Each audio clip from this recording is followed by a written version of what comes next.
ఇప్పుడు ఒక special song పాడుకున్న దేవుని నామాన్ని కనపడతాం.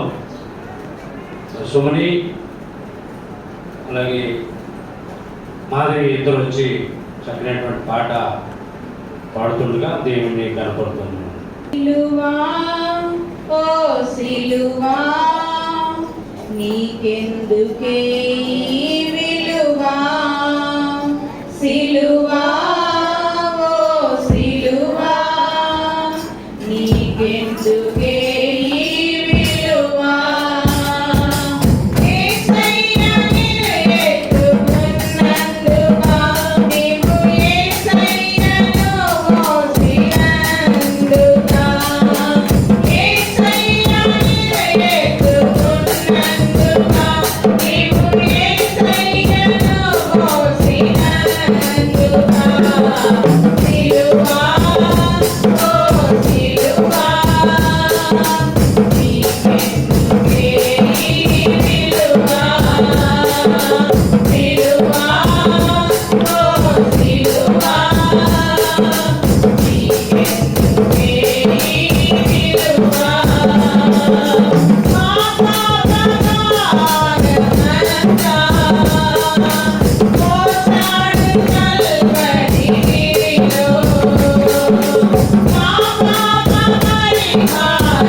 ఇప్పుడు 5వ మాట ధ్యానించుకున్నామండి. యోహాను రాసిన సువార్త 19వ అధ్యాయము 28వ వచనం.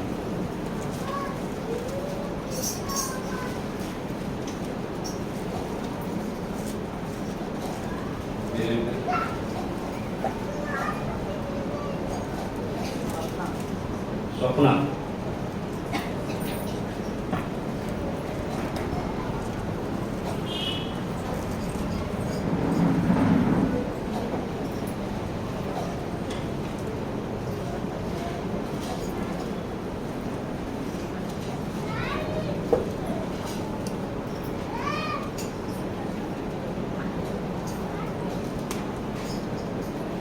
యోహాను రాసిన సువార్త 19:28 వచనం చదువుకుందాం.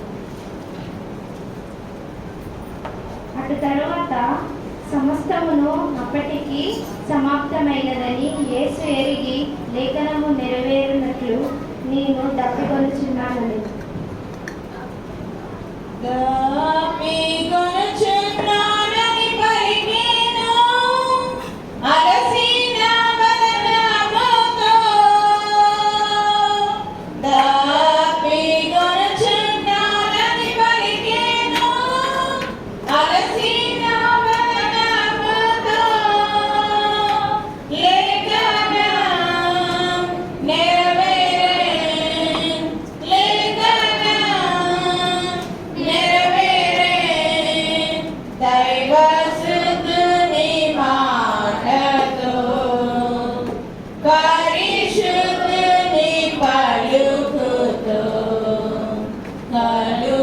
కలువారిలో ప్రభు కడుగాదనొందెను. నీ కొరకే నా కొరకే ప్రభు మరణమొందెను. నీ కొరకే నా కొరకే ప్రభు మరణమొందెను. వాక్య సందేశం సహోదరి ప్రభావతి గారు.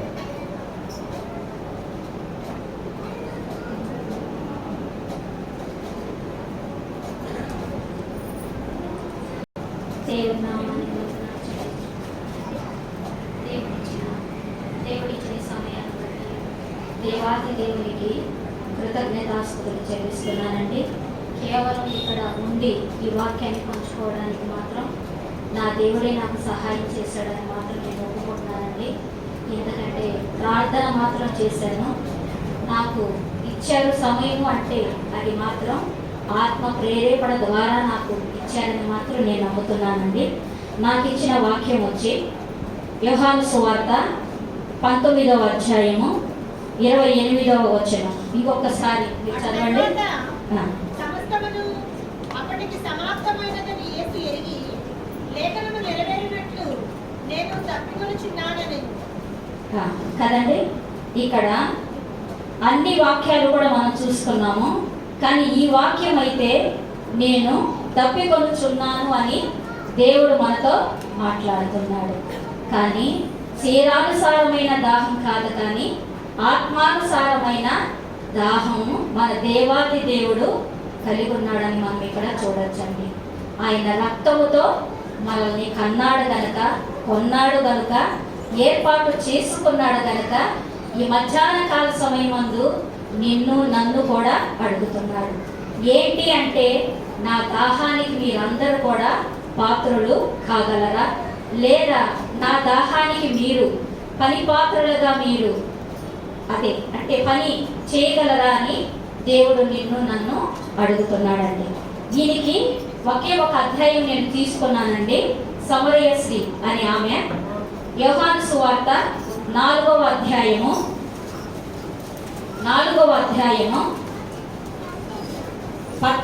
17 చూడండి. ఆ స్త్రీ నాకు పెళ్లికి లేడనగా యేసు ఆమెతో. ఇక్కడ చూసుకున్నట్లయితేనండి, ఆయన అలసి ఉన్న రీతినేనంట సమరయ అనే పట్టణానికి ఆయన శిష్యుడితో కూడా అక్కడ వెళ్ళినట్లుగా మనం చూడొచ్చు. అక్కడ 12 గంటలకి ఒక స్త్రీ ఏంటి అంటే అక్కడ నీటి కోసం అక్కడికి వస్తుందని మన దేవునికి ముందే తెలుసు అనమాట.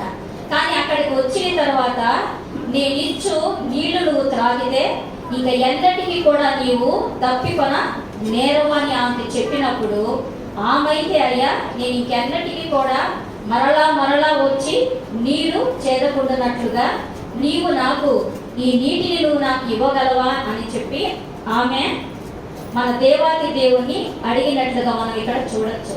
కానీ ఆమెదంతా కూడా స్థితి గతి ఎరిగున్న దేవుడు ఆమెని పరీక్షించడం మనం ఇక్కడ చూస్తాం. అయితే నువ్వు వెళ్ళి నీ భర్తను తీసుకొనిరా అని చెప్పినప్పుడు అయ్యా నాకు భర్తలు లేరు అని ఆమె చెప్పింది. అక్కడ దానికి దేవాది దేవుడు ఏమంటాడంటే నువ్వు చెప్పిన మాట నిజమే అని అక్కడ ఆయన అంగీకరించడం మనం ఆడ చూస్తామండి. అందుకని 1 యోహాను 1:9 చూసుకున్నట్లయితే మన పాపములను మనము ఒప్పుకొని ఎడల ఆయన నమ్మదగిన దేవుడు నీతిమంతుడు కనుక మన పాపములను ఆయన క్షమించి సమస్త దుర్నీతి నుండి ఆయన మనలను పవిత్రులుగా చేస్తాడంట.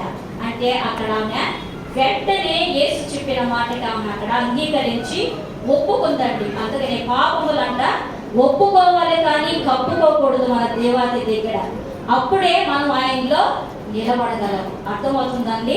ఆయన బాహాటముగా మనం చూడాలి అంటే మనలో ఎక్కడ కూడా ఏ కళంకం అనేది కూడా కనపడకుండానట్లుగా ఉండాలని దేవుడు ఇక్కడ మాట్లాడుతున్నాడు. అంతేకాకుండా 4వ అధ్యాయము 28 చదువమ్మా. ఆ స్త్రీ తన గుడ్డ విడిచిపెట్టి ఊరిలోనికి వెళ్ళి మీరు వచ్చి నేను చేసినవన్నీ నాతో చెప్పిన మనిషిని చూడండి, ఈయన క్రీస్తు కాడా అని ఆ ఊరి వార్త చెప్పగా చాలా ఇక్కడ ఏంటంటే ఫస్ట్ ఏంటంటే ఒప్పుకొనింది తన పాపములను. తర్వాత ఆ కుండని ఆ స్త్రీ అంట ఆ ఊరిలో విడిచిపెట్టినట్లుగా మనం అక్కడ చూడొచ్చు. అర్థమవుతుందా అండి? అందుకని సామెతలు 28వ అధ్యాయము 11వ వచనం చూసుకున్నట్లయితే అతిక్రమములంట దాచిపెట్టువాడు వర్తిరుడు కానీ వాటిని ఒప్పుకొని విడిచిపెట్టువాడు కనికరాన్నట పొందుకుంటాడని వాక్య భాగం సెలవిస్తుందండి. అర్థమవుతుందండి. ఇక్కడ ఆమె తన పాత జీవితాన్ని అంతటినీ కూడా విడిచిపెట్టేసింది. అర్థమవుతుందండి. అందుకని పాతవన్నీ కూడా గతించెను, సమస్తములు కూడా క్రొత్త వాయును. యేసుక్రీస్తులో ఉన్న వారికి ఏ శిక్షా విధి కూడా లేదు అని వాక్య భాగం సెలవిస్తుంది. అవన్నీ కూడా ఆమె అక్కడ విడిచిపెట్టి ఇంకా ధైర్యంతో ముందుకు వెళ్ళినట్లుగా మనం చూడొచ్చండి. అదే యోహాను సువార్త 4:29 చదవమ్మా. మీరు వచ్చి నేను చేసినవన్నీ నాతో చెప్పిన మనిషిని చూడండి, ఈయన క్రీస్తు కాడా అని ఆ ఊరి వార్త చెప్పగా ఇక్కడ ఏంటంటే బాహాటముగా తర్వాత ఏం చేసింది అంటే దేవుడు ఆమెని ఎలా అంటే ఆమెతో ఎలా సంభాషించాడో, ఆమెను ఎలా క్షమించాడో ఇవన్నీ కూడా ఊరి వారికి చెప్పడానికి ఆమె ధైర్యంతో ఊరిలోకి వెళ్ళినట్లుగా మనం ఇక్కడ చూడొచ్చు. అంతకు ముందైతే ఆమె ఎలాంటి స్త్రీయో ఆ మహాపట్టణానికి అంతా కూడా తెలుసండి కదా. ఇంతకు ముందైతే అలాంటి వ్యక్తిని ఎవరన్నా గౌరవిస్తారండి? గౌరవించరు. ఎవరైనా అభిమానిస్తారండి? అభిమానించరు. ఎవరైనా ప్రేమిస్తారండి? ప్రేమించరు. కానీ మన దేవుడు మాత్రమే ప్రేమిస్తాడు. కానీ మహాన్ని ఒకవేళ ఏంటంటే కొంగుతో కప్పుకొని ఏంటంటే సిగ్గుపడుతూ ఒకవేళ 12 గంటలకి నీళ్ళకి ఆమె వచ్చింది అంటే ఆ సమయాన్ని బట్టి మనకి అర్థమవుతుంది. అవునా కాదండి? ఒకవేళ నీళ్ళు చేదుకోవడానికి ఉదయం రావచ్చు, లేకపోతే సాయంత్రం రావచ్చు, కానీ మిట్ట మధ్యాహ్నం 12 గంటలకి రావాల్సిన అవసరం అయితే లేదు. తర్వాత ఇవన్నీ కూడా జరిగిన తర్వాత ధైర్యంతో మరలా ఊరిలోనికి వెళ్ళిపోయింది. చూశారండి ఆ మనిషి. అందుకని సామెతలు 14:26 చూసుకున్నట్లయితే సామెతలు 14:26 యెహోవా యందు భయభక్తులు కలిగి ఉండుట బహు ధైర్యం పుట్టించును, అట్టి వారి పిల్లలకి ఆశ్రయ స్థానము కలుగుతుందంట. అర్థమవుతుందండి. ఎప్పుడైతే యేసయ్యతో సంభాషించిందో, యేసయ్యతో ముచ్చటించిందో, యేసయ్యతో కలిసిపోయి మాట్లాడిందో ఆ స్త్రీకి అది ధైర్యాన్ని కలుగజేసిందంట. అర్థమవుతుందండి. అందుకని హృదయం అంట దోషారోపణ చేయని ఎడల ఆంతర్యములు అంట ధైర్యం మనము చూడగలము. అర్థమవుతుందండి? ఇలా ఆ స్త్రీ ఏంటంటే వెళ్ళి ఆ తర్వాత ఊరి వారందరినీ కూడా మన దేవుని వైపు తిప్పివేసినట్లుగా మనం చూడొచ్చండి. ఇక్కడ ఏంటంటే తన ఊరి వారందరినీ కూడా ఇక్కడ ఆ వ్యక్తి త్రిప్పివేసినట్లుగా మనం ఇక్కడ చూడొచ్చండి. అలాగే మన స్త్రీలైన వారు ఎప్పుడు కూడా బలహీనమైన వాళ్ళం అయితే మాత్రం కాదండి. ఏంటంటే ఈ స్త్రీయే మనకు ఒక ఉదాహరణగా మనం తీసుకోవచ్చు. కొంతమంది ఏంటంటే ప్రకటించినప్పుడు కొంతమంది మాత్రమే రక్షణలోనికి వస్తారు కదండి. ఒకవేళ 3,000 కావచ్చు, 4,000 కావచ్చు, 5,000 మంది కూడా కావచ్చు. కానీ ఈ స్త్రీ ఏం చేసిందంటే ఒక మహాపట్టణాన్ని, ఒక ఊరి వారందరినీ కూడా దేవుడి వైపుకు త్రిప్పివేసినట్లుగా మనం ఇక్కడ చూడొచ్చండి. అలాగే కీర్తనలు ఇవి మాత్రం బాగా చదవండి. కీర్తనలు 68:11 ప్రభు మాట సెలవిచ్చి ఉన్నాడు, దానిని ప్రకటించు స్త్రీలు గొప్ప సైన్యముగా ఉన్నారు. చాలు నాన్న. ఏంటంట? దానిని ప్రకటించు స్త్రీలు గొప్ప సైన్యముగా ఉన్నారు. ఈ మాట ఎవరు సెలవిస్తున్నారు?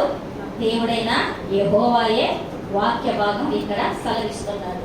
ఏమిటి అంటే శక్తి చేత కాదు, బలము చేత కాదు, కానీ ఆయన ఆత్మ ద్వారా నిన్ను నన్ను పిలిచి నింపి వాడుకుంటాను అని చెప్పి స్త్రీలకు ఇక్కడ దేవుడు తెలియజేస్తున్నాడండి. అర్థమవుతుందా అండి? అందుకని ఏంటంటే ఏమి చెప్పుదామా అని అంటే చిత్తపడవద్దు, కానీ మాట్లాడేదంట పరిశుద్ధాత్మ దేవుడే అని కూడా వాక్య భాగం మనకి సెలవిస్తుంది. అందుకని స్త్రీలుగా మనం ఏం చేయాలి అంటే ఆత్మని ఎప్పుడు కూడా అంటే ఆర్పొద్దు, ఎదిరించొద్దు, దుఃఖపరచవద్దని వాక్య భాగం సెలవిస్తుంది. విమోచన దినం వరకు కూడా అంట మనం ఆయనలో ముద్రింపబడి ఉన్నవారు అని కూడా దేవుడు ఇక్కడ ఏంటంటే తెలియజేస్తున్నారు. అదే కీర్తనలో 144:12 144:12 మా కుమారులు తమ యవన కాలమందు ఎదిగిన మొక్కల వలె ఉన్నారు. మా కుమార్తెలు నగరమెట్ట చెక్కిన మూలకమ్మముల వలె ఉన్నారు. చూసారండి? కుమారులైతే లేత మొక్కల వలె ఉన్నారంట, కుమార్తెలైతే నగరనకు చెక్కబడిన మూల కంబముల వలె ఉన్నారంట. మనలో కూడా ఏంటంటే పురుషులనే కాదు కానీ స్త్రీలు కూడా దేవుడు ఒక్కొక్కసారి ఆంటీ ఏమైనా మనకి ఏమైనా శోధన కానీ వేదన కానీ బాధ కానీ కలిగినప్పుడు ఇలా కూర్చొని తట్టది, ఏం కాదు నాన్న, ధైర్యం ఉండు, ఏదైనా ప్రార్థన చేస్తాం, మనకు కాకపోతే ఇంకెవరికి వస్తాయని. అలాగే దేవుడు మనలో కూడా ఇలా ధైర్యపరుస్తున్నాడు. ఏంటంటే మీరు నాకు నగరమునకై చెక్కబడిన మూల కంబముల వలె మీరు నాకు ఉన్నారమ్మా అని దేవుడు ఇక్కడ సెలవిస్తున్నాడు.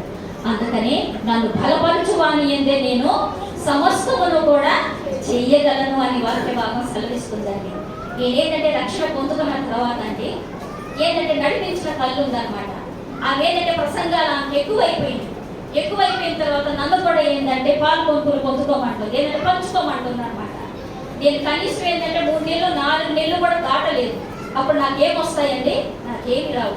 కానీ ఆంటీ అయితే తొందర చేస్తా ఉంది, నాకైతే ఏమి అర్థం కావట్లేదు అనమాట.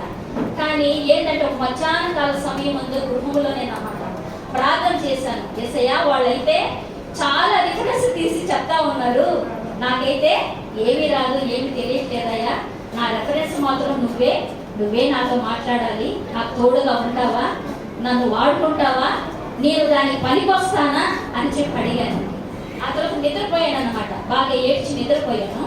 అంత నల్లగా ఉందండి, అంత నలుపుగా ఉంది, తెల్లటి అక్షరాలతో నన్ను బలపరచువాని ఎందే నేను సమస్తము కూడా చేయగలను అని ఆ వాక్యాన్ని నాకు ఇలా చూపించాడు. ఏంటంటే ఆ నిద్ర అదంతా కూడా ఎట్లా పోయింది కానండి, లేచి దాన్ని ఎత్తుకున్నాను అనమాట. ఫిలిప్పీయులు 14:4 13 అది ఉంటుందండి. 4వ అధ్యాయము 13 ఆ మాట ఉంటుందండి. అర్థమవుతుందా అండి? ఏంటంటే నువ్వు నన్ను అడిగావు కనుక నేను నా శక్తిని నీకు ఇస్తాను, నేను నిన్ను బలపరిచి వాడుకుంటానని చెప్పి ఆయనే నన్ను ధైర్యపరిచాడు. అందుకని దానియేలు గ్రంథంలో చూసుకున్నట్లయితే అండి తమ దేవుని ఎరిగిన వారంట బలము కలిగి గొప్ప కార్యాలు చేస్తారంట. అర్థమవుతుందా అండి? అదే మనం ఏంటంటే మన దేవుని బలాన్ని మనం కోరుకోవాలి. ఆ బలమే నాకు సమస్తము నాయన అని మనము ఆయన వైపు మనము చూడాలన్నమాట. అర్థమవుతుందండి.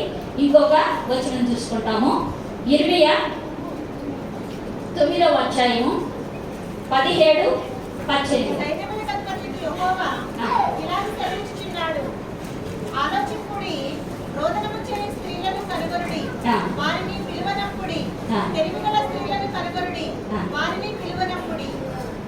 చాలు నాన్న. ఇక్కడ ఏంటంటే ఇర్మియా భక్తుడు చెప్తున్నాడండి, అంగలార్చే స్త్రీలను, రోదన చేసే స్త్రీలను, తెలివి కలిగిన స్త్రీలను కనుగొనుడి, పిలవనప్పుడి నా సన్నిధికి వాళ్ళు కావాలి అని చెప్పి అక్కడ దేవాతి దేవుడు ఒకవేళ ఇర్మియాకి చెప్పాడేమో. ఇర్మియా ఇక్కడ ఈ మధ్యాహ్న కాల సమయంలో మరొక్క మారు ఈ వాక్యాన్ని మనకి ఆయన జ్ఞాపకం చేస్తున్నాడు. అర్థమవుతుందండి. ఉచ్చరింప సర్కి కలిగిన మురుగులతో పరిశుద్ధాత్మ దేవుడే మన పక్షమని విజ్ఞాపన చేస్తాడండి. ఒక్కోసారి ప్రార్థన ఎలా చేయాలో తెలియదు, కానీ మనం ఆత్మ సహాయాన్ని మనం కోరుకున్నప్పుడు అలా ఆత్మ నడిపి వెళ్ళిపోతా ఉంటది. అర్థమవుతుందండి. అలా అన్నమాట. అందుకనే దుఃఖపడు వారు ధన్యులు, వారు ఓదార్చబడతారని వాక్య భాగం సెలవిస్తుంది. మన సంచారములంట ఆయన లెక్కిస్తున్నాడంట. అవన్నీ కూడా ఆయన కవిలలో కనపడుతున్నాయంట. అవన్నీ కూడా ఆయన బుడ్డిలో దాచిపడి ఉన్నాయంట. ఒక ఆత్మ కొరకు చేస్తున్నావా? ఒక కుటుంబం కొరకు చేస్తున్నావా? లేదంటే నీ పొరుగు వారి కోసం చేస్తున్నావా? అంతేకాకుండా నీ రక్త సంబంధాల కొరకు, బంధువుల కొరకు ప్రార్థన చేస్తున్నావా? నీటి మీద ఆహారాన్ని చల్లమన్నాడండి.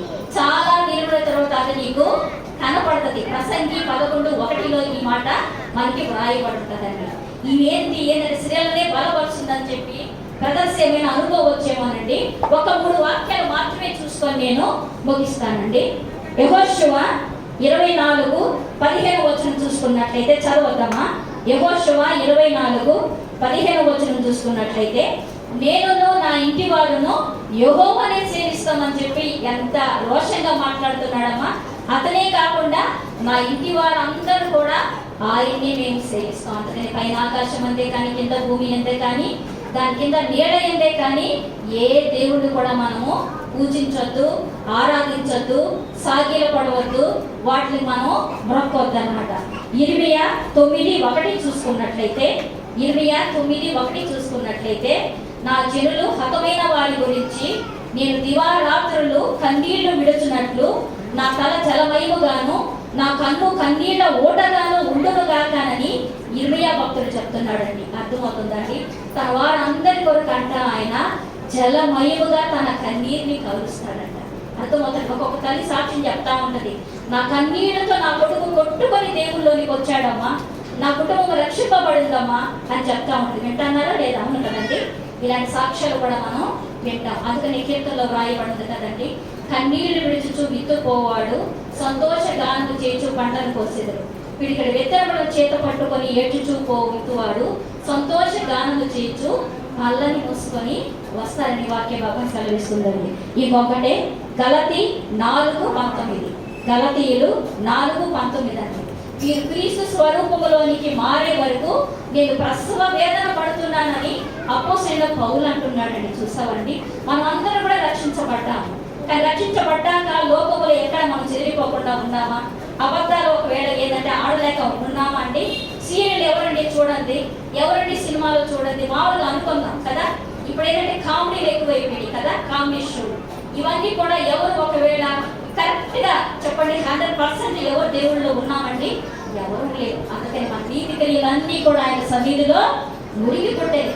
అవన్నీ కూడా తీసివేసుకోగలిగే శక్తి ఆయన రక్తంలో ఒక్కటే ఉందండి. ఆయన వైపు చూసినప్పుడు, ఆయన రక్తం వైపు చూసినప్పుడు అవన్నీ కూడా తీసివేసగలిగే శక్తి మన దేవాతి దేవునికే ఒక్కడికే ఉందండి. ఇప్పుడు ఏంటంటే మనం అందరం కూడా ఆయన స్వరూపంలోనికి మారే వరకు అపోస్తలుడైన పౌలు అంట ఆయన ప్రసవ వేదన పడుతున్నాడంట. ఏంటంటే ఒక స్త్రీకే తెలుసండి ఆ బాధ ఏంటో, ఆ వేదన ఏంటో. పురుషుడికైతే మాత్రం ఆ బాధ అనేది అతనికి తెలియదు. కానీ అంత కఠినమైన బాధ నేను ఆత్మల కొరకు నేను బాధపడుతున్నాను అని ఇక్కడ అపోస్తలుడైన పౌలు చెప్తున్నాడండి.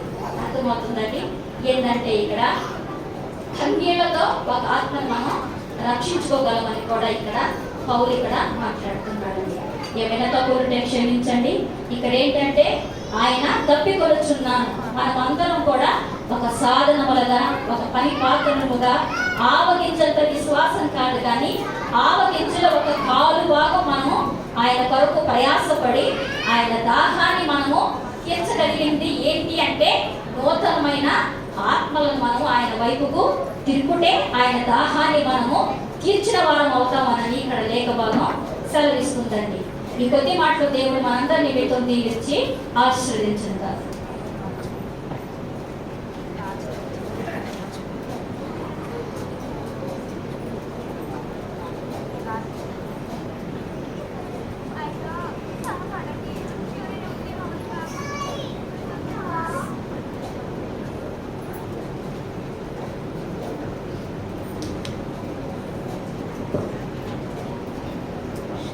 వివరించబడిన 5వ మాట నిమిత్తము సహోదరి లక్ష్మీ మహేశ్వర్ నుంచి ప్రార్థించవలసిన మనం చేస్తాం.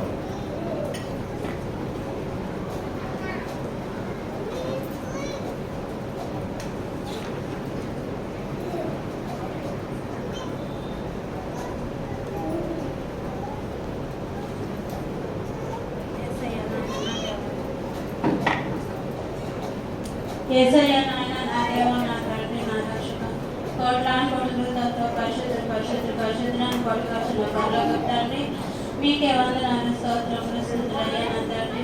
నిజంగా నా తండ్రి ఏ మాత్రం ఎందుకు లేనటువంటి మమ్మల్ని ఎందుకని మా కోసం మా పాపాల నిమిత్తం ఆరోగ్యంలో నా తండ్రి మీ ఎవరి పరిశుద్ధ రక్తాన్ని ఖర్చయ్యా దానికి మీకు ఏమి ఇచ్చిన రుణం తీర్చిన నా తండ్రి.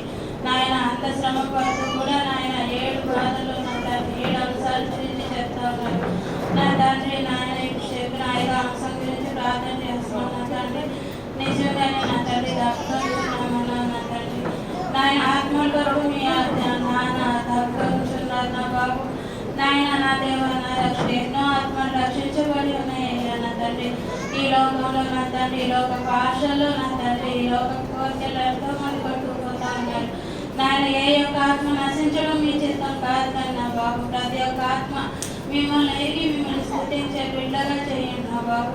మీరు పలికిన ప్రతి ఒక్క పలుకే మీకే వందనాలు నా తండ్రి. నాయన ఇంకా నాయన పలకపోతున్న వాక్యాల విషయంలో మీ పరీక్ష దాకుంటే నింపబడి బిడ్డను ఇంకా చెప్పగలడానికి సహాయం చేయమని జన్మస్థితి ప్రార్థన తండ్రి సమర్పించుకుంటున్నాను తండ్రి.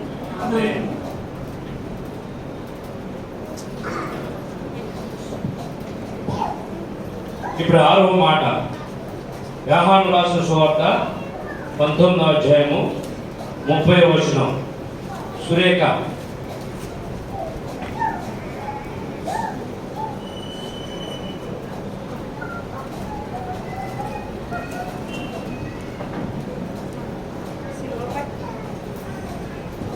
సిలువపై యేసు పలికిన 6వ మాట యోహాను సువార్త 19వ అధ్యాయము 30వ వచనము.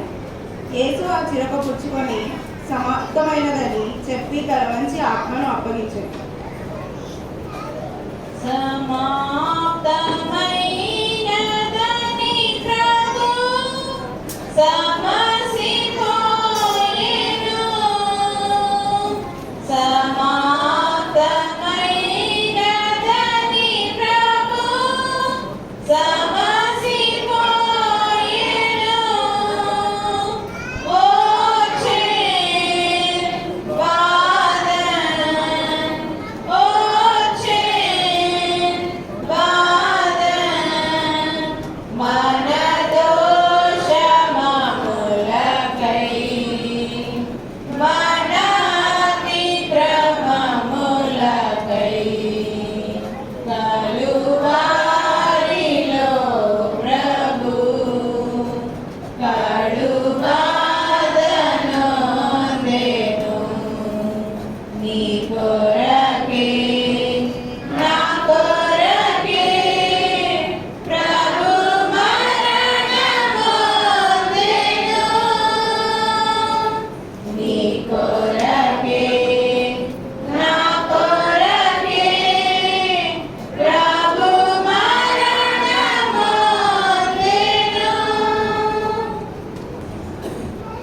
వాక్య సందేశం సహోదరుడు నరేష్.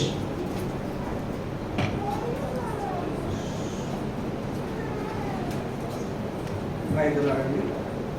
యేసయ్య సిలువలో పలికిన 6వ మాట యోహాను రాసిన సువార్త నుంచి 19వ అధ్యాయం 30వ వచనంలో ఆల్రెడీ మనం చదువుకున్నట్లుగా ఆయన యేసు ఆచరణకు పుచ్చుకొని సమాప్తమైనదని చెప్పి తల వంచి ఆత్మను అప్పగించారు.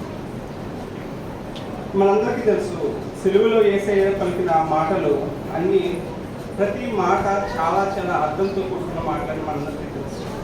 ఒక్కసారి అసలు యేసయ్య ఈ సమయంలో ఏ పరిస్థితిలో ఉన్నాడని మనం ఊహించుకుంటే, లేకపోతే ఎప్పుడైనా సరే మనకి యేసయ్యని తలుచుకోవాల్సిన పరిస్థితి వస్తే మనకి ఇమీడియట్గా ఏం గుర్తొస్తుందండి? వెంటనే మనకి అద్భుతాలు చేసే యేసయ్య గుర్తొస్తాడు. అంటే ఓన్లీ గుడ్ ఫ్రైడే రోజు ఒక్క రోజు గురించి నేను మాట్లాడలేదు, కానీ ఏ రోజైనా సరే సాధారణంగా ఎవరైనా సరే ఇప్పుడు యేసయ్య అనగానేమో ఎన్ని మన మైండ్లోకి ఏం ఫ్రేమ్ అవుతుందంటే అద్భుతాలు చేసే యేసయ్య గుర్తు రావచ్చు, లేకపోతే ఏంటంటే ఆయన యొక్క శిష్యులకి వాక్యాన్ని వివరించి యేసయ్య గుర్తు రావచ్చు, లేకపోతే లాజరుని సమాధిలోంచి లేపిన యేసయ్య మనకు గుర్తు రావచ్చు. కానీ ఎప్పుడైనా సరే ఒక్కసారి మనము సిలువలో ఉన్న యేసయ్యను గుర్తు చేసుకున్నాం అనుకోండి, ఎట్లా అనిపిస్తుంది మనకి? ఎట్లా అనిపిస్తుందండి? సిలువలో ఉన్న యేసయ్యను చూస్తే ఏమనిపిస్తుంది మనకి? సంవత్సరానికి ఒకసారి సిలువలో ఉంటారు, కొంతసేపు అనిపిస్తుందా? ఏమనిపిస్తుంది మనందరికీ? మనకి బాగా అర్థం కావాలంటే ఏం చేయాలంటే, ఒకవేళ మనం అందరం అంటే చాలామంది తల్లిదండ్రులు ఉన్నాం కాబట్టి, ఒకవేళ మన పిల్లలు ఎప్పుడైనా సరే ఏదైనా సరే మేకు గుచ్చుకుంది అనుకోండి, ఎట్లా ఫీల్ అవుతూ ఉంటారు వాళ్ళు? ఎలా ఉంటుంది? ఒక మేకు గుచ్చుకుంటే లేకపోతే ఒక ముళ్ళు గుచ్చుకుంది అనుకోండి, వాళ్ళ పరిస్థితిని వాళ్ళని చూసి మనకి ఏమనిపిస్తూ ఉంటుంది అంటే గిలగిల్లు ఆడిపోతూ ఉంటాం, హడావుడి చేసేస్తూ ఉంటాం. ఇంకా ఒకవేళ రక్తం ఎక్కువ పోతా ఉంటే ఏం చేస్తాం? ఏడ్ చేస్తూ ఉంటాం. మనం రోజు ప్రార్థన చేసే యేసయ్య కదా, రోజు పాటలు పాడే యేసయ్య కదా, రోజు మనం బైబిల్ చదివే యేసయ్య కదా. మరి అట్లాంటి సిలువలో ఉన్న యేసయ్యను చూస్తూ ఉంటే ఏమనిపిస్తుంది? లేకపోతే ఇంకా బాగా అర్థం చేసుకోవాలంటే మనము ఒకవేళ మనం కనుక హెడ్ ఫోన్ కానీ ఇయర్ ఫోన్ కానీ పెట్టుకుని పాటలు గట్టిగా సౌండ్ పెట్టుకుని వింటూ నడుస్తూ వెళ్తున్నాం అనుకోండి, ఎవరైనా సరే దేవుడి పాటలు వింటూ వెళ్తూ ఉన్నాం, ఒకవేళ దారిలో ఏదైనా ముళ్ళు ఉంది, ఒకవేళ మన పిల్లలు కనుక చూసి అమ్మ అమ్మ అని నడుస్తున్నారు, లేకపోతే నాన్న నాన్న అని నడుస్తున్నారు, పట్టించుకోకుండా వెళ్ళిపోతూ ఉన్నాం. ఎక్కడ మనం అడిగేస్తామని మన పిల్లలు దాని మీద చేయబెట్టి దాని తర్వాత మనం కాలుతో తొక్కామే అనుకోండి, అంటే మనకు గుచ్చుకోవాల్సిన మేకు కానీ ముళ్ళు కానీ ఒకవేళ మన పిల్లలు గుచ్చుకుంటే అప్పుడు మన యొక్క ఫీలింగ్స్ ఏంటి? నిజంగానే యేసయ్య ఈ సమయంలో ఎలా ఉన్నాడంటే, మనం ఉండాల్సిన ప్లేస్లో లేకపోతే మనం భరించాల్సిన బాధను ఆయన భరిస్తూ ఉన్నాడు. ఆయన సిలువలో వేలాడుతూ ఉన్నాడు ఇప్పుడు అసలు ఈ సమయంలో. అది కేవలం కొంత సమయం కాదు, ఇంచుమించు ఆల్మోస్ట్ నిన్న సాయంకాలం నుంచి పట్టుకున్నప్పటి నుంచి ఆయన్ని హింసిస్తానే ఉన్నారు, చిత్రహింసలు పెడతానే ఉన్నారు, కొడతానే ఉన్నారు. అయినప్పటికీ తట్టుకుని ఆయన ఎట్లా ఉన్నాడంటే అన్నిటిని నెరవేర్చి ఈ సమయంలో ఎలా ఉన్నాడంటే సమాప్తమైనదని సిలువలో పలుకుతున్నాడు. దావీదు పట్టణంలో 33 సంవత్సరాలకు ముందు యేసయ్య పుట్టి అప్పటి నుంచి ఆయన ఏదైతే ఆయనకి నియమింపబడిందో, ఏదైతే ఆయన చేయవలసి ఉన్నదో ఆ పనులన్నింటినీ చేసుకుంటా వచ్చేస్తూ చివరిగా సిలువలు ఏమంటున్నాడు? సమాప్తమైనది అని పలుకుతూ ఉన్నాడు. మనం ఒకసారి చూసుకున్నట్లయితే అసలు సమాప్తమైనది అనే పదం ఏంటంటే గ్రీకులో ఏమంటారంటే టెట్లెస్టై అంటారు. ఆ పదానికి ఉండే అర్థం ఏంటంటే సంతోషంతో, విజయోత్సవంతో అది చెప్పబడిన మాట. ఇదే విషయాన్ని ఏం చేస్తారంటే సువార్తికులు, అంటే మత్తయి సువార్తికులు ఏం చెప్తా ఉంటారంటే ఈ యొక్క మాటలు ఎలా చెప్తారంటే బిగ్గరగా కేక వేసి చెప్పాడు అంటారు. దాని తర్వాత మార్కు సువార్తికుడు ఏమంటారంటే గొప్ప కేక వేసి చెప్పాడు అంటాడు. అలాగే లూకా సువార్తికుడు ఏమంటారంటే గొప్ప శబ్దంతో చెప్పిన మాట కింద చూపిస్తూ ఉంటాడు సువార్తికుడు. అంటే ఏంటంటే 1 నుండి 5 మాటలన్నీ ఎట్లా ఉన్నాయంటే బాధతో చెప్పిన మాటలు, లేకపోతే ఆయన బాధపడుతూ చెప్పిన మాటల కింద మనం చూడొచ్చు. కానీ 6వ మాట ఎట్లా ఉంటుందంటే విజయంతో చెప్పిన మాట కింద ఉంటుంది. ఎట్లా ఉంటుంది? ఎట్లా? విజయంతో చెప్పిన మాట కింద ఇక్కడ మనం చూడొచ్చు. అంటే ఏంటంటే సమాప్తం అంటే ఏంటంటే ముగించబడింది, లేకపోతే నాకు ఏదైతే అప్పగించబడిందో దాన్ని నేను సంపూర్తి చేయబడింది అనే విధంగా ఇక్కడ మనం చూడవచ్చు. ఇంకా మనం చూసుకున్నట్లయితే ఇంత గొప్పగా కేక పెట్టి చెప్తున్న మాట ఎట్లా ఉందంటే this is a cry of victory. అంటే ఏంటంటే విజయంతో కూడిన కేక. మనం దీన్ని బాగా అర్థం చేసుకోవాలంటే ఏదైనా సరే ఎప్పుడైనా సరే ఎవరైనా ఒక పని చెప్పాలనుకోండి, సపోజ్ ఇప్పుడు వేసవి కాలంలో కదా, పొద్దున్న నుంచి సాయంకాలం వరకు మన ఎండల నుంచి చేస్తూ ఉన్నాం ఆ పని, లేకపోతే ఏదైనా పెద్ద హోల్ తవ్వమన్నారు, గొడ్డ తవ్వమన్నారు. ఈ వేసవి కాలంలో ఏమనిపిస్తుంది అంటే ఈ ఎండలో మనం తవ్వుతా ఉంటే చాలా బాధ అనిపిస్తుంది, దప్పుకేస్తూ ఉంటుంది, లేకపోతే ఇంకా ఆ ఎండకి కళ్ళు కూడా తిరుగుతూ ఉంటుందండి. ఈ బాధ అన్నీ పడిస్తాం. సాయంకాలం పని అయిపోయిన తర్వాత వెళ్ళి యజమాని దగ్గరికి వెళ్ళి ఏం చెప్తాం? బాధగా నీరసంగా మాట్లాడతాం. ఎట్లా మాట్లాడతాం? ఎట్లా? విజయంతో మాట్లాడతాం. యేసయ్య కూడా ఇప్పుడు ఈ శిలువ మీద పడుకున్న 6వ మాట కూడా సేమ్ అదే. ఏంటంటే అంటే ఆయన విజయంతో కూడిన కేక పెట్టమని చెప్తున్నాడు. సమాప్తమైపోయింది.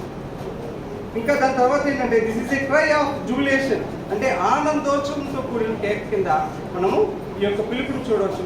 ఇంకా this is the cry of divine redeemer. అంటే ఇది దైవ విమోచన కేక కింద మనము చూడవచ్చు. ఏంటండి ఇంతగా కేక పెట్టి ఏం చెప్తున్నాడు ఆయన? ఏమి సమాప్తం చేశాడు ఆయన? ఏమి సమాప్తం చేశాడు ఆయన? తండ్రి అప్పగించిన పని, అంతేనా? ఇంకా మనం చూసుకున్నట్లయితే ఒకవేళ మనం పాత నిబంధనల గురించి ఆలోచించుకున్నట్లయితే అక్కడ మనందరికీ తెలుసు, ఏదైనా పాపం కానీ లేకపోతే ఏదైనా తప్పు కానీ చేస్తే అక్కడ దేవుడు లేవి కాండంలో పెద్ద రూల్స్ రాసి పెట్టాడు. ఏం చేయాలి? దానికి తగినట్టుగా మన యొక్క పాప పరిహారార్థానికి ఏదైనా అయితే పావురం కానీ లేకపోతే గొర్రె పిల్ల కానీ దానికి తగినట్టుగా మనం ఒకటి బలిగా అర్పించాలి. కానీ ఇదే విషయాన్ని అందుకని ఏమంటారంటే యోహాను భక్తుడు ఏమంటారంటే 1వ అధ్యాయం 29వ వచనంలో ఏమంటారంటే ఇదిగో లోక పాపాన్ని మోసి తీసివేసే దేవుని యొక్క గొర్రె పిల్లగా యేసయ్యను చెప్తా ఉంటాడు.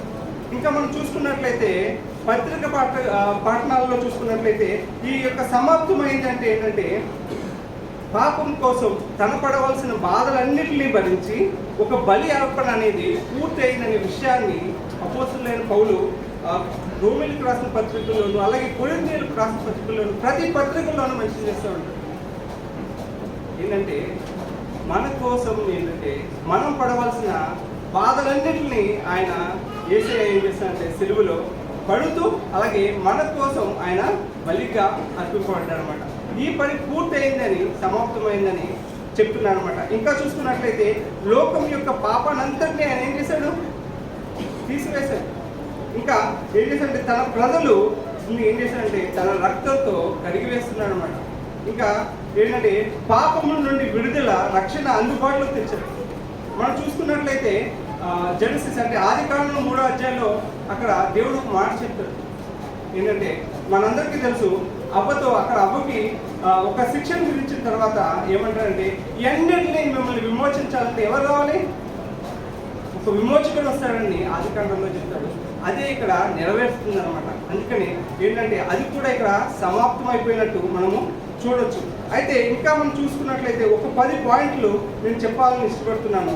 అదేంటంటే మొదటిగా ఏంటంటే ఆయన ఏమి ముగించాడు లేకపోతే ఏమి సమాప్తం చేస్తాడు లేకపోతే ఏమి నెరవేర్చాడు అంటే మొదటిగా ఏంటంటే మరణపు ముళ్ళును విడిచేశాడు. ఆయన మరణపు ముళ్ళును విడిచేశాడు.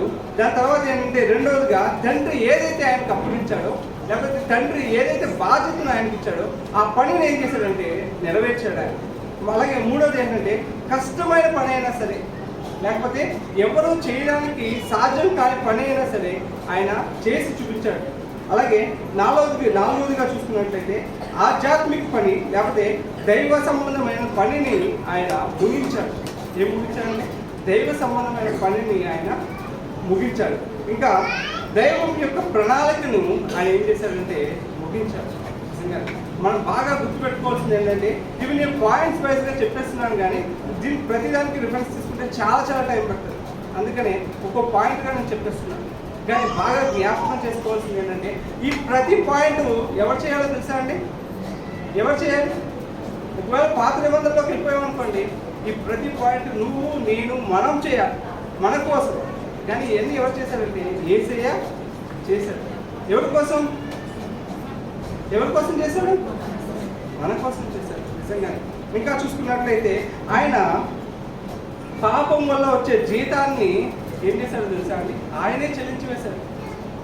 అంటే పాపం వలన ఏదైతే మనం పాప పరిహార్థ బలిగా చెల్లించాలో అది ఏమైపోయాడంటే ఆయనే ఆ బలి కింద అక్కడ ఉన్నాడు. అందుకనే పాపం వల్ల వచ్చే జీతాన్ని, లేకపోతే పాపం వలన ఏదైతే పాపానికి రీపే చేయాలో అది అక్కడ సిలువలో యేసయ్య పే చేస్తున్నాడు అనమాట. ఇంకా చూసుకున్నట్లయితే ఆయన ప్రవచనాలు నెరవేర్పును సమాప్తమైంది. ఎన్నో ప్రవచనాలు చెప్తా ఉన్నారు. మనం బాగా లేకపోతే యేసయ్య గురించి కొన్ని అప్పుడు అంటే 2000 సంవత్సరాల ముందు ఆయన సిలువ వేయబడితే అంతకంటే 400 సంవత్సరాల కంటే ముందే యెషయా భక్తుడు చాలా క్లియర్గా చెప్తున్నాడు. లేకపోతే మనందరం ఇప్పటికే అర్థం అవ్వాలంటే ఎక్కువగా ఈ యొక్క సిలువ మీద యేసయ్య ఎలా ఉన్నాడో అర్థం అవ్వాలంటే అది ఎక్కడ చూస్తామంటారంటే అది యెషయా గ్రంథం 53వ అధ్యాయంలో చూస్తాం. ఒకసారి మనం చూసుకున్నట్లయితే ఆయన ఈ సమయంలో ఎలా ఉన్నాడు, ఏం చేస్తున్నాడు అని చూసుకున్నట్లయితే 53వ అధ్యాయం 2వ వచనంలోంచి సెకండ్ పార్ట్ లో చదువుతున్నాను. అతనికి స్వరూపమైనను సొగసైనను లేదు, మనం అతన్ని చూచి ఆపేక్షించినట్లుగా అతని యందు స్వరూపము లేదు. అతడు తృణీకరింపబడును, ఆయను మనుషుల వలన విసర్జింపబడిన వాడును, వ్యసనాకాంతుడుగాను వ్యాధులను అనుభవించుగాను మనుషులను చూడలేని వాడుగాను ఉండెను. అతడు తృణీకరింపబడిన వాడు కనుక మనం అతన్ని ఎన్నిక చేయలేకపోతుంది. అలాగే నిశ్చయంగా అతడు మన రోగములను భరించెను, మన వ్యసనమును సహించెను. ఆయనను మొత్తబడిన వాడును గాను, దేవుని వలన బాధింపబడిన గాను, శ్రమనందుని వాడు గాను మనం అతన్ని ఎంచితిమి. మన అతిక్రమలను బట్టి అతడు గాయపరచబడెను, మన దోషములను బట్టి అతడు నలగొట్టబడెను, మన సమానార్థమైన శిక్ష అతని మీద పడేను. ఇంకా ప్రతి పాయింట్ చదువుకుంటా ఉంటే ఏంటంటే యేసయ్య ఇప్పుడు సిలువలు ఎలా ఉన్నా అంటే మనం ఏదైతే అనుభవించాలో, ఏదైతే మనకు పడాలో ఈ శిక్ష అన్నిటికీ ఆయన మీదకు తీసుకుంటున్నాడు అనమాట. ఇంకా మనం చూసుకున్న పాయింట్స్లో చూసుకుంటే 8వ పాయింట్ ఏంటంటే ఆయన యొక్క త్యాగాన్ని ఇక్కడ ముగింపజేస్తున్నాడు. ఆయన యొక్క త్యాగాన్ని అప్పటి వరకు ఆయన ఏదైతే దేవుని యొక్క కుమారుడు, మనిషి కుమారుడు అయినప్పటికీ, ఏదైతే దైవ స్వభావం కలిగినప్పటికీ అక్కడ వాళ్ళందరూ ఏంటంటే ఆయన ఇష్టం వచ్చినప్పుడు కొడుతున్నప్పటికీ, లేకపోతే ఆయన ఇష్టం వచ్చినప్పుడు దూషిస్తున్నప్పటికీ ఇవన్నిటిని ఆయన త్యాగంతో ఓర్చుకుంటూ ఈ యొక్క సమయంలో దాన్ని ముగిస్తున్నాడు అనమాట. అలాగే ఇక్కడ మనం చూసుకున్నట్లయితే దేవుని మహింపరచడం కూడా ఇక్కడ ఆయన ముగిస్తున్నట్టుగా మనం చూడొచ్చు. చివరిగా ఏంటంటే రక్షణ యొక్క కార్యాన్ని ఆయన ముగింపజేస్తున్నాడు. రక్షణ కార్యాన్ని ముగింపజేస్తున్నాడు అనమాట. అయితే ఇవన్నిటిని కలుపుకుని ఒకే ఒక్క వచనంలో చూసుకోవాల్సి వస్తే యోహాను రాసిన సువార్త 17వ అధ్యాయం 4వ వచనంలో, అంటే కరెక్ట్గా ఒక్క పేజ్ వెనక్కి అక్కడ ఏమంటున్నాడంటే చేయటకు నీవు నాకు ఇచ్చిన పని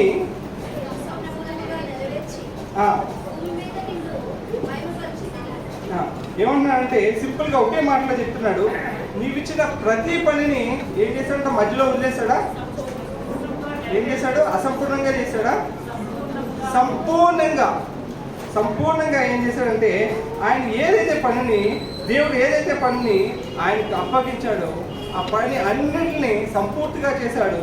అలాగే సంతృప్తిగా ఆయన ముగించినట్టు మనం చూసుకోవచ్చు. ఈ యొక్క విషయాన్ని మనం ఆలోచించుకుంటే యేసయ్య ఇక్కడ అందరికీ ఎలా ఉన్నాడంటే మనందరికీ ఒక మాదిరిగా ఉన్నాడు. ఎలా ఉన్నాడండి? ఎలా ఉన్నాడు? మాదిరి అంటే ఒక ఎగ్జాంపుల్ లేకపోతే ఒక రోల్ మోడల్ కింద ఉన్నాడు. అందుకనే ఏంటంటే అపోస్తులైన పౌలు గారు ఏమంటారంటే తిమోతికి రాసిన 2వ పత్రికలో 4వ అధ్యాయం 7వ వచనం అంటే మనందరికీ బాగా తెలుసు ఏంటంటే నా పరుగు మంచి పోరాటం పోరాడాను, తర్వాత నా పరుగు అంటే ఏమంటున్నాడంటే ఏదైతే దేవుడు నాకు అప్పగించాడో ఆ పనిని నేను కంప్లీట్ చేసేస్తాను, మంచి పోరాటం పోరాడాను.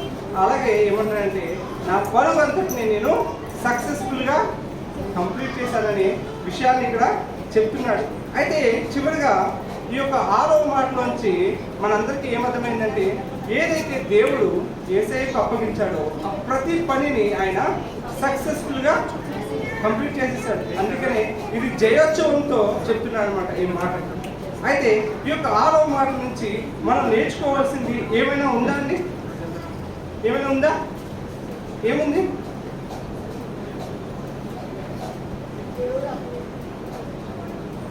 పాపిని పాపిని లేకపోతే పాపం నుంచి విముక్తి చేయడానికి యేసయ్య సిలువలో వేలాడుతున్నాడు.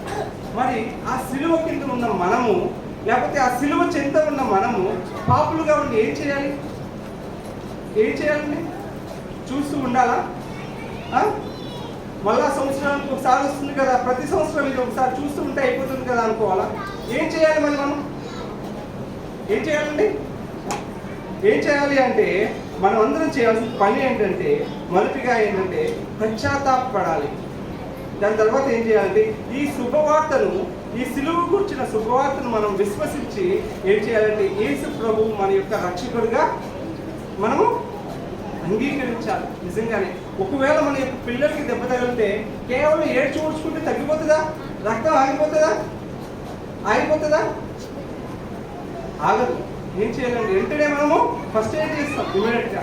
అట్లాగే యేసయ్య కూడా మన నుంచి కోరుకునేది ఏంటంటే ఆయన్ను మన ప్రభువుగా ఒప్పుకోవాలి, మన సొంత రక్షకుడిగా ఒప్పుకోవాలి. అప్పుడే ఏంటంటే ఆయన ఏదైతే సిలువలో సమాప్తం చేశాడో, ఏదైతే 33 సంవత్సరాలు ఆయన సమాప్తం చేశాడో దాన్ని మనము అంగీకరించిన వారుగా మనం ఉంటాం. అదే ఈరోజు సిలువలో యేసయ్య పలుకుతున్న 6వ మాట కింద మనం చూడవచ్చు అన్నమాట. Thank you.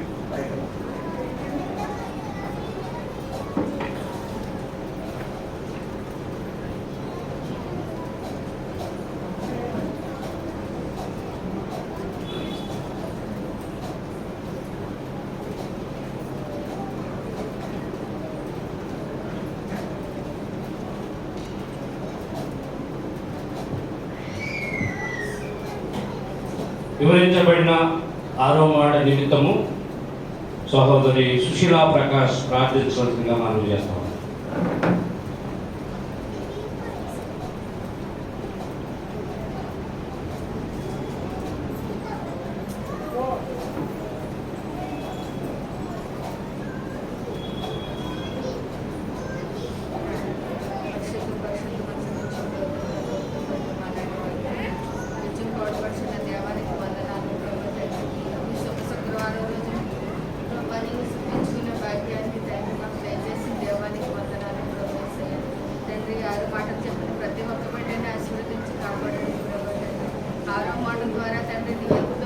ఉత్సాహంతో ప్రభు యేసయ్య తండ్రికి ఇచ్చిన చిత్తము నెరవేర్చిన దేవానికి వందనాలు తండ్రి. అలాగే ప్రభు నువ్వు మాకు ఇచ్చిన తండ్రి ప్రభు సర్వ సృష్టికి సర్వ సువార్తను ప్రకటించమని ఇచ్చావు ప్రభు తండ్రి.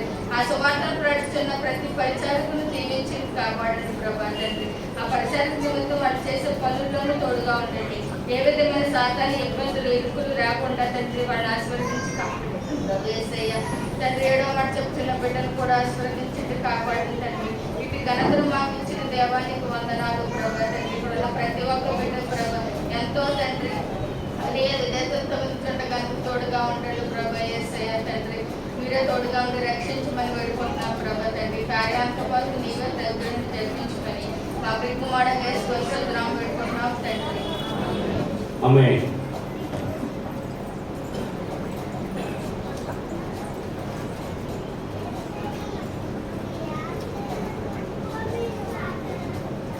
ఇప్పుడు చివరి ఘట్టంలోకి వచ్చాం మనం. మరి 7వ మాట లూకా రాసిన సువార్త 23వ వచనం, అధ్యాయం 46వ వచనం. ప్రియ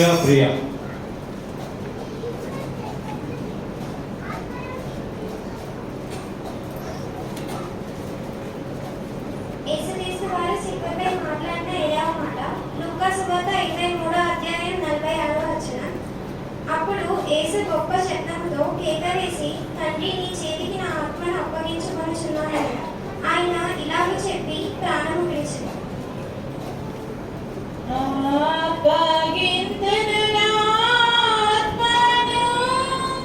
నీ చేతికి నా తండ్రి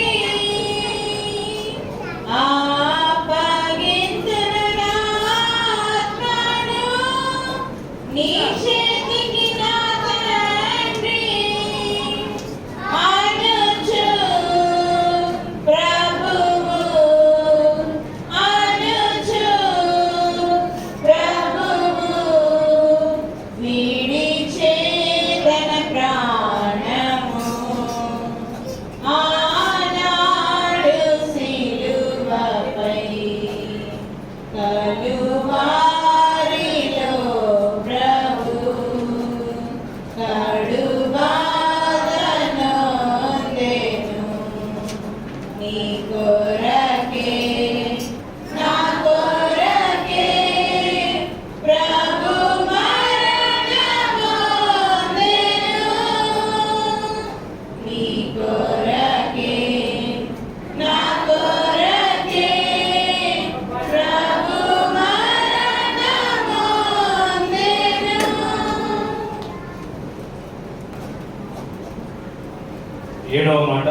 చివరి మాట వాక్య సందేశము రెవరెండ్ జాన్ మోరీ గారు మనకి వివరిస్తారు.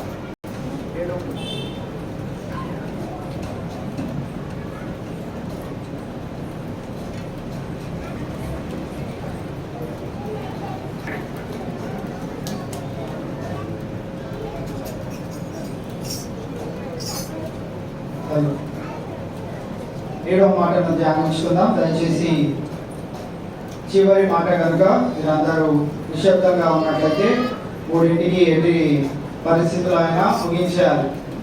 నా దగ్గర కంటెంట్ ఉన్నాయి, ఎన్ని వచనాలు మిగిలినా 3 గంటలకి ఇందాక నరేష్ బ్రదర్ చెప్పినట్టు నేను కూడా సమాప్తమైంది అని చెప్పేయాలి. 3ంటికి ముగించబడుతుంది. కాగా మీరందరూ టైం చూసుకున్నారని కూడా నేను విశ్వసిస్తున్నాను. 2:35 అవ్వబోతుంది. 25 నిమిషాల్లో మనం ముగించుకోబోతున్నాం. దయచేసి మీరు చివరి మాటను శ్రద్ధగా ఆలకించాలని మనవి చేస్తా ఉన్నాను. బ్రెడ్స్, బటర్ మిల్క్ మనకు సమీపంలోనే ఉన్నాయి. వాటి గురించి కూడా ముందుగానే చెప్తున్నాను. మరి అలసిపోయాం కదా, మాకేముండదేమో, ఏం వాసన కూడా రావట్లేదేమో అని అనుకుంటారని ఇప్పుడే మా యూత్ పిల్లలు కూడా కిందకు పంపించాను. బ్రెడ్లు తీసుకొని పైన పెట్టేయండి, ఉత్తేజపరచబడతారు అని వారిని కూడా కిందకు పంపించాం. ఏదేమైనా 7వ మాటను ధ్యానం చేస్తున్నాం. లూకా సువార్త 23వ అధ్యాయము 46వ వచనం. అప్పుడు యేసు గొప్ప శబ్దముతో కేక వేసి తండ్రి, నీ చేతికి నా ఆత్మను అప్పగించుచున్నానెను. ఆయన ఇలాగ చెప్పి ప్రాణము విడిచెను. ఈ యొక్క వచనంలో మనము 44వ వచనం నుండి 46వ వచనం వరకు మనము గమనించగలిగినట్లయితే మరి ఒకసారి అప్పుడు రమారమి మధ్యాహ్నం ఆయను, అది మొదలుకొని 3 గంటల వరకు ఆ దేశం అంతటి మీద చీకటి కమ్మెను, సూర్యుడు అదృశ్యమాయను, గర్భాలయపు తెర నడిమికి చినిగెను. అప్పుడు యేసు గొప్ప శబ్దముతో కేక వేసి తండ్రి, నీ చేతికి నా ఆత్మను అప్పగించుచున్నానెను. మాటలో మనము ఇందాక చదువుకున్న రీతిగా ఆమోసు గ్రంథము 8వ అధ్యాయము 9వ వచనంలో అక్కడ ఆ ప్రదేశం అంతా చీకటి కమ్మెను, ఆ చీకటి కమ్మింపజేసింది తండ్రి అయిన దేవుడు అనే మాటను మనము చదువుకున్నాం. ప్రవచన పూర్వకంగా ఆ మాట ఇక్కడ నెరవేర్చబడినట్లు మనము చూస్తా ఉన్నాం. 45వ వచనంలో మనం గమనించగలిగినట్లయితే అక్కడ తెర ఏమైందంట, నడిమికి చినిగెను. హెబ్రీయులకు రాసిన పత్రికలో పౌలు భక్తుడు ఇటు రీతిగా రాస్తున్నాడు. 10వ అధ్యాయము 19వ వచనం 20వ వచనంలో ఆ మాటకు చెర అనగా ఏంటిదో అక్కడ పౌలు భక్తుడు హెబ్రీయులకు రాస్తూ ఈ దినము పరిశుద్ధాత్ముడు మనకు కూడా తెలియజేస్తున్నాడు. తెర అనగా ఏమిటో మనం చదువుదాం. 10వ అధ్యాయము 19-20 వచనాలు. సహోదరులారా, యేసు మన కొరకు ప్రతిష్ఠించిన మార్గమున అనగా నూతనమైనదియు జీవము గలదియు ఆయన శరీరమును తెర ద్వారా ఏ తెర అంటాండి? ఏ తెర? ఆయన శరీరం అనబడిన తెర ద్వారా ఏర్పరచబడినది. ఆయన రక్తము వలన పరిశుద్ధ స్థలమునందు ప్రవేశించుటకు మనకు ధైర్యము కలిగి ఉన్నది. ఇక్కడ వరకు మనం ఆపగలిగినట్లయితే 19-20 వచనాల్లో అక్కడ తెర చిరిగెను. ఏ తెర చిరిగెను అంటే యేసుక్రీస్తు ప్రభువారి యొక్క శరీరము చిరిగినట్లు అయిపోయింది. ఒక ఇంగ్లీష్ మూవీలో ఈ క్రైస్ట్ గురించి మూవీ చేస్తున్నప్పుడు రియాలిటీలో ఈ మూవీని చేయాలి అని యేసుక్రీస్తు ప్రభువారి లాగా యాక్ట్ చేస్తున్న మనిషికి పైన ఒక చర్మం లాంటిది కట్టారంట. చర్మం లాంటిది ఆయనకి పైన వేసి అలానే కొరడాతో కొట్టినప్పుడు ఆ చర్మం లాగినప్పుడు అది చిరిగినట్టు అది రియాలిటీగా ఉండాలి అని వారు చేస్తా ఉన్నప్పుడు ఆ దెబ్బ పడుతున్నప్పుడు అంటే ఒకసారి ఏమైందంటే అసలు కానీ ఆర్టిఫిషియల్ తోలు కాకుండా నిజమైన తోలు వరకు అది కొరడ వెళ్ళిపోయిందట. కొరడ వెళ్ళి వాళ్ళు చూసుకోకుండా లాగేసినప్పటికి చర్మం ఊడొచ్చేసిందట. నిజమైన మనిషికి చర్మము ఊడొచ్చేసిందట. ఆ ఊడొచ్చిన తర్వాత ఆయన ఆ బాధను భరిస్తూ భరిస్తూ భరిస్తూ భరిస్తూ ఒకనొక సమయంలో గుర్తు చేస్తున్నాడంట, నాకు ఒక్కసారి ఈ కొరడా దెబ్బ పడితేనే, నా చర్మం ఒక్కసారి ఇలా లాగబడితేనే నేను ఇంత బాధను భరిస్తున్నానే, ఇన్ని రోజులు నేను ఏం పని చేయకుండా బెడ్ పైన ఉండిపోయానే. ఆయన అన్ని కొరడా దెబ్బలు తింటూ ఆయన శరీరము చివరి వరకు నలగొట్టబడింది. చెరలాగా ఆ యొక్క శరీరము చిరిగిపోయినది. అయ్యో, నా కొరకు యేసుక్రీస్తు ప్రభువు ఇంత గొప్ప త్యాగం చేశాడా అని ఆ యాక్టర్ గుర్తించడం జరిగింది. ఇదినా మనం గుర్తుంచుకోవాల్సిన విషయం ఏంటంటే, నీ పాపము కొరకు నా పాపము కొరకు ఆయన శరీరమైన తెరను ఆయన చినగొట్టుకొని ఉన్నాడు. అలాగే ఆయన రక్తము వలన పరిశుద్ధ స్థలమునందు ప్రవేశించుటకు మనకు ధైర్యము కలిగి ఉన్నది. కేవలము ఆయన శరీరమైనటువంటి ఆ తెర చిరిగినది కనుకనే, ఆయన రక్తము మన కొరకు చిందించబడి ఉన్నది కనుకనే మనము ఆ పరిశుద్ధ స్థలములోకి ఎలా వెళ్తున్నామంట? భయముతో కాదు. ఎలా వెళ్తున్నాము? ధైర్యంగా. ఇది నా ప్రదేశము, నేను వెళ్ళవలసిన ప్రదేశమే అని మనము ధైర్యముగా వెళ్ళడానికి యేసుక్రీస్తు ప్రభువారు సిలువలో పలికిన 7 మాటలు, ఆయన 40 దినాలు శ్రమ పడిన రీతిని మనం ఇది జ్ఞాపకం చేసుకుంటా ఉన్నాం. ఆయన చివరిగా తెలియజేసిన మాట ఏంటి అంటే, నా ఆత్మను నీకు అప్పగించుచున్నాను. ఆ ఆత్మ అప్పగింపబడిన తర్వాత ఆయన మరణించెను అనే మాటను మనము చూస్తా ఉన్నాం. కాగా ఈ పౌలు భక్తుడు హెబ్రీయులకు రాసిన పత్రిక ఈ 19-20 వచనాల్లో తెలియజేసిన రీతిగా యేసు మన కొరకు ప్రతిష్ఠించిన మార్గమున, ఆ మార్గము ఏంటిది అట?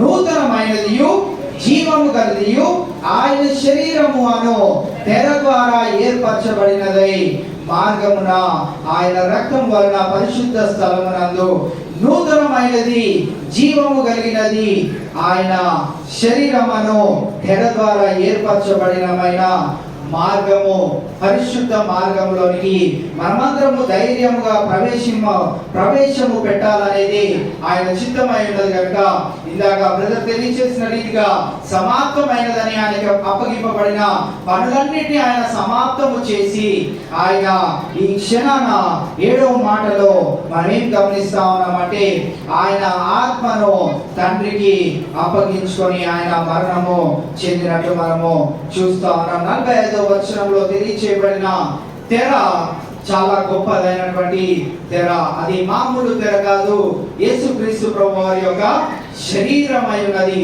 అది మనము ఆ తెరవబడి ఉండడము మనము ఎంతో గొప్ప ధన్యత చేసుకున్న వారమని ఈ దినము గమనించాలి. మత్తయి సువార్త 27వ అధ్యాయంలో 50 వచనంలో మనం ఏం గమనిస్తున్నామంటే, ఆయన బిగ్గరగా కేక వేసి వారికి చెప్పినట్లు మనం గమనిస్తా ఉన్నాం. మత్తయి సువార్త 27వ అధ్యాయము 50వ వచనం,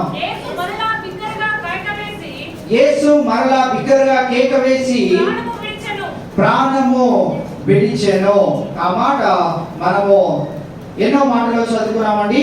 మత్తయి సువార్త 27వ అధ్యాయం 46వ వచనంలో ఏమని చదువుకున్నాము? ఏలీ ఏలీ లామా సబక్తా అని బిగ్గరగా కేక వేసెను. అదే వచనంలో కింద చదువుకుంటే అయితే 50వ వచనంలోకి వచ్చేటప్పటికి ఆయన మరలా బిగ్గరగా కేక వేసి ప్రాణము ఆయన విడిచెను. ఈ యొక్క లూకా సువార్త 23వ అధ్యాయం 46వ వచనంలో కూడా ఆయన ఆత్మను తండ్రికి అప్పగించుకొని ఆయన మరణించెను అనే మాటను చూస్తున్నాం. రెండు వేరే వేరే కాంటెక్స్ట్ మనం చూస్తున్నాం. ఇక్కడ ఆత్మను అప్పగించుకొని మరణించెను అనే మాట చూస్తున్నాం. అక్కడ ఏమో చదివామండి మత్తయి సువార్తలో బిగ్గరగా కేక వేసి ప్రాణమును విడిచెను అనే మాటను మనం అక్కడ చూస్తా ఉన్నాం. రెండు కాంటెక్స్ట్ డిఫరెంట్ కాంటెక్స్ట్ అని ఎందుకు అంటున్నా అంటే అక్కడ 46వ వచనంలో దేవా దేవా నా చెయ్యి ఎందుకు విడిచావు అని అక్కడ మొరపెడుతూ ఇక్కడ ఏమని అంటున్నాడు అంటే నా ఆత్మను నీకు అప్పగించుతున్నాను. మరణము చెందిన వారు ఈ మెమోరియల్ సర్వీసెస్ కి లేకుంటే ఈ యొక్క భూస్థాపిత కార్యక్రమాలకి వెళ్ళినప్పుడు ఆత్మ ఎక్కడి నుంచి వచ్చానో అక్కడికి తిరిగి వెళ్ళను, దేహము మన్నైనది మన్నుకే చేరను అనే మాటను మనము చదువుతా ఉంటాం. ఈ మాటను బట్టి ఆయన ఆత్మను తండ్రికి అప్పగించారనే మాటను బట్టి మనం ఏం చూస్తున్నామంటే యేసుక్రీస్తు ప్రభువు ఖచ్చితంగా పరలోకము నుండి భూలోకంకి మనుషుని రూపంలో వచ్చి ఉన్నాడు. ఆయన తిరిగి ఆత్మ ఆయన యొక్క ఆత్మ తిరిగి తండ్రి చేతికి అప్పగింపబడెను.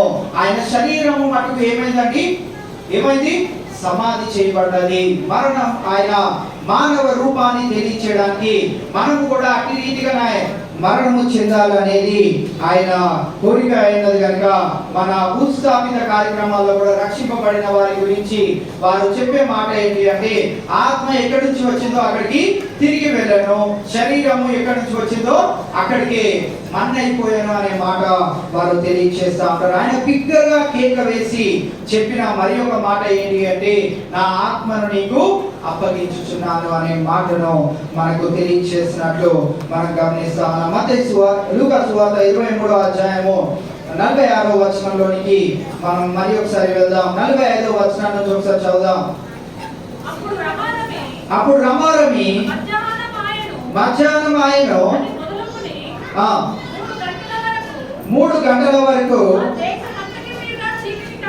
ఆ దేశం అంతటి మీద చీకటి కమ్మెను, సూర్యుడు అదృశ్యుడు ఆయను, గర్భాలయపు తెర నడిమికి చిరిగెను. అప్పుడు యేసు గొప్ప శబ్దముతో కేక వేసి తండ్రి నీ చేతికి నా ఆత్మను అప్పగించుచున్నాను. I am committing my spirit to your hands. కీర్తన గ్రంథము 31వ అధ్యాయము 5వ వచనంలో మనము చూడగలిగినట్లయితే 31వ అధ్యాయము 5వ వచనమా నా ఆత్మ నీ చేతికి అప్పగించుచున్నాను, యెహోవా సత్యదేవా నన్ను విమోచించువాడవు నీవే, నా ఆత్మను నీ చేతికి అప్పగించుచున్నాను అనే ఈ యొక్క మాటను యేసుక్రీస్తు ప్రభువారు ప్రవచనాపూర్వకంగా మరి ఒకసారి నెరవేర్చి ఇక్కడ ఏమని తెలియజేస్తున్నాడు, నా ఆత్మను నీకు అప్పగించుచున్నాను. ఎవరికి ఆయన అప్పగించను అంటే ఆయనకి కొన్ని గుణగణాలు ఉన్నాయి. పేతురు భక్తుడు తాను రాసిన మొదటి పత్రికలో 2వ అధ్యాయము 23వ వచనంలో మనం చూస్తాం. పేతురు రాసిన మొదటి పత్రిక 2వ అధ్యాయము 23వ వచనాన్ని మనం చదువుకుందాం. ఎవరికి ఆయన ఆత్మను అప్పగించనో అక్కడ చూస్తాం.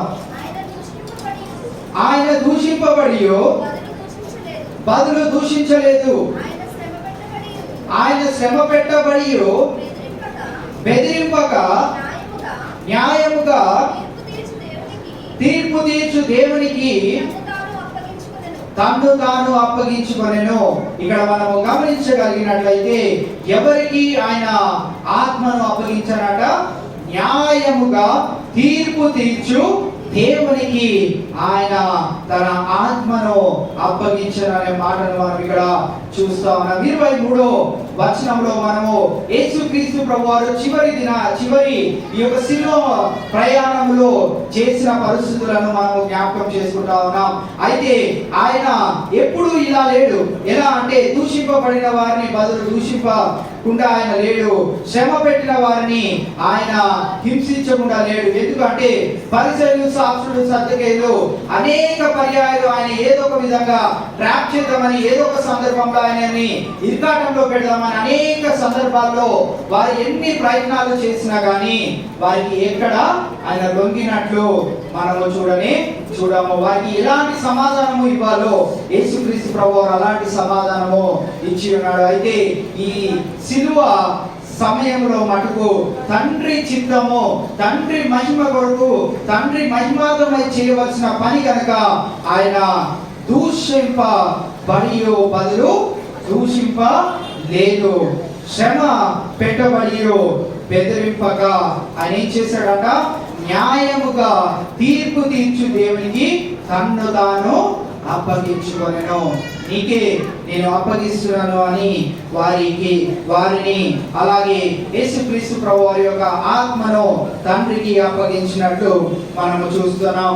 న్యాయముగా తీర్పు తీర్చు తండ్రి మన కొరకు ఉన్నాడు. కాగా మనము మన జీవితాన్ని జాగ్రత్తగా శ్రద్ధాశక్తులు కలిగి, భయభక్తులు కలిగి, మన ఆత్మీయ స్థితిలో మనము ఎదుగుతూ అనేకులను ఎదిగింపజేయనట్లయితే నీవు ఇంకా యేసుక్రీస్తు ప్రభువాన్ని ఏం చేస్తున్నవాడవని నేను ఈ దినం తెలియచేయాలనుకున్నానంటే, నువ్వు ఇంకా ఆయనను మరణపు స్థితిలోనే ఉంచావు. ఆయన సజీవుడుగా ఉన్నాడని నువ్వు ఇంకా విశ్వసించలేదు అనే విషయాన్ని ఈ దినము మనం గమనించాలి. కాగా ఆయన న్యాయముగా తీర్పు తీర్చు దేవునికి తను తాను అప్పగించుకున్నాడు. న్యాయంగా తీర్పు తీర్చి దేవుడే మనకు పరలోకంలో ఉన్నాడు. కాగా నీ క్రియలు నా క్రియలను బట్టి అవి న్యాయముగా ఉంటే న్యాయమైన తీర్పును ఆయన తీరుస్తాడు.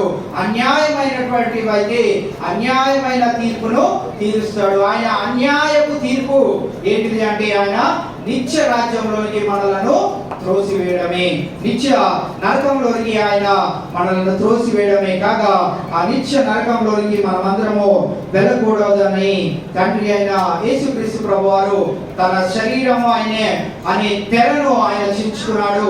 ఆయన రక్తమును మన కొరకు చిందించి పరలోక రాజ్యంలోనికి ధైర్యంగా ప్రవేశించుటకు ఆయన మనలను రక్షించుకొని ఉన్నాడు. కాగా మనము ఆ మాటలను జ్ఞాపకం చేసుకుంటూ ఆయన ఎట్టి రీతిగా తన ఆత్మను తన తండ్రికి అప్పగించుకున్నాడు. ఏదో ఒక సమయాన నీవు నేను మన ఆత్మలను అప్పగించుకోవాల్సిన దినము వస్తుంది. మన ఆత్మను చేరవలసిన సమయంగా ఆ యొక్క ప్రదేశంలో చేరవలసి వస్తాయి.